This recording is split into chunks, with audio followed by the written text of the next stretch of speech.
We got a K&M filter. And we're going to blow it up with air, and then we're going to give it some carb cleaner, and then we're going to give it some sunlight. Okay. Yeah. We'll blow it with air. It seemed the carb cleaner cleaned it a little bit, but it's evaporating a lot, so we're going to give it some sunlight now.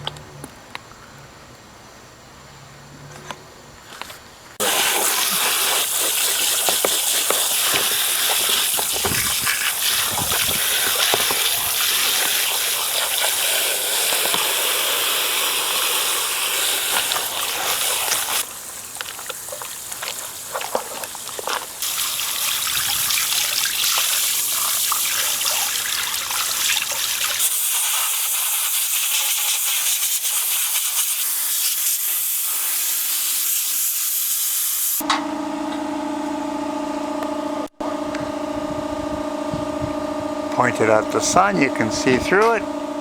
Now I'm going to stick it in the sun to dry.